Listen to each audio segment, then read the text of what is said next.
দারুণ প্রতিদ্বন্দ্বিতাপূর্ণ একটি ম্যাচ। এই ম্যাচের স্কোরটা যদি 4-2 কিংবা 5-2 হতো তাহলেও অবাক হতাম না। মেসি ডি মারিয়ারা যদি তাদের স্বভাবসুলভ পারফেক্ট ফিনিশিং করাটা আজকের মতো ভুলে না যেতেন, যদি কানাডিয়ান ফুটবলাররা সহজ সুযোগগুলো মিস না করতেন। ম্যাচের শুরুতেই ডি মারিয়া 1-1 সিচুয়েশনে গোলরক্ষককে পেয়েও গোলটা মিস করেছেন। এরপর মেসিও গোলরক্ষককে একা পেয়েও গোল মিস করেছেন। নইলে ম্যাচের স্কোরটা 4-2 কিংবা 5-2 হতে পারত। ঠিক একইভাবে কানাডিয়ান ফুটবলাররাও 2-3টা সহজ সুযোগ মিস করেছেন। কানাডার অ্যাপ্রোচটা অসাধারণ ছিল। কানাডার খেলা দেখে মোটেও মনে হয়নি তারা বিশ্ব চ্যাম্পিয়ন নাম্বার 1 দলটার বিপক্ষে খেলছে। অবশ্যই কানাডাই কিছুদিন আগে ফ্রান্সের সাথে গোলশূন্য ড্র করে এসেছিল। প্রথম থেকেই হাই প্রেসিং এবং অ্যাটাকিং ফুটবল খেলছিল কানাডা, যার ফলে বেশ কিছু সহজ সুযোগও পেয়েছিল কানাডিয়ান ফুটবলাররা, যদিও সেগুলোকে গোলে রূপান্তরিত করতে পারেনি। ম্যাচের ফার্স্ট হাফ শেষ হয় গোলশূন্য ড্রয়ে। সাধারণত ফুটবল ম্যাচের মধ্যবিরতি 15 মিনিট, কিন্তু আজ আর্জেন্টাইন ফুটবলাররা মধ্যবিরতিতে সময় নিয়েছিল 20 মিনিট।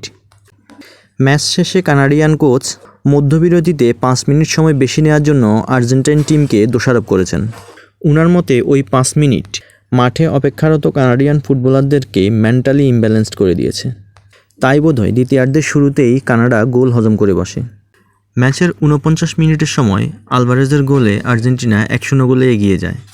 আলভারেজ আর্জেন্টিনার হয়ে লাস্ট গোল পেয়েছিল 2022 বিশ্বকাপের সেমিফাইনালে ক্রোয়েশিয়ার বিপক্ষে। তাই আজকের এই গোলটা আলভারেজের জন্য দায় মুক্তির গোল।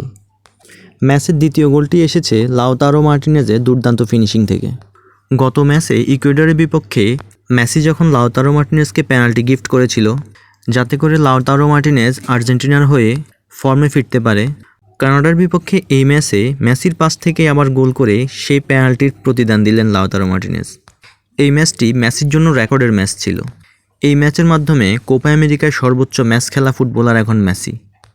কয়েকটি সহজ সুযোগ মিস করলেও আর্জেন্টিনার আজকে 2টি গোলেরই উৎস ছিল মেসি। প্রথম গোলের ক্ষেত্রে মেসির পাস থেকে হালকা টাচে আলভারেজের উদ্দেশ্যে বল বাড়ান অ্যালেক্সিস ম্যাকঅ্যালিস্টার। সেই বল থেকে আলভারেজ ফিনিশিং করে। দ্বিতীয় গোলের ক্ষেত্রে লাউতারো মার্টিনেজকে অ্যাসিস্ট করেন মেসি। তাই মেসি গোল না করলেও এত বিগ চান্স ক্রিয়েট করেন, যেখান থেকে আর্জেন্টাইন ফুটবলাররা ম্যাচের রেজাল্টটা নিজেদের পক্ষে নিয়ে আসতে পারেন। পুরো ম্যাচে অসাধারণ ফুটবল খেলেছে অ্যালেক্সিস ম্যাকঅ্যালিস্টার। প্রয়োজনে ডিফেন্সে নেমে ডিফেন্স করেছেন, প্রয়োজনে ক্রিয়েটিভ ফুটবল খেলে চান্স ক্রিয়েট করেছেন, বেশ কয়েকটি দুর্দান্ত সেভ করেছেন এমিলিয়ানো মার্টিনেজ। নইলে ম্যাচের রেজাল্ট আর্জেন্টিনার বিপক্ষেও যেতে পারত। 2021-এ চিলির বিপক্ষে ড্র দিয়ে কোপা আমেরিকা শুরু। 2022 বিশ্বকাপে সৌদি আরবের বিপক্ষে হার দিয়ে টুর্নামেন্ট শুরু। এই সকল টুর্নামেন্ট থেকে শিক্ষা নিয়ে 2024-এ কানাডার বিপক্ষে কঠিন ম্যাচ জয়ের মধ্য দিয়ে কোপা আমেরিকায় যাত্রা শুরু করলো আর্জেন্টিনা।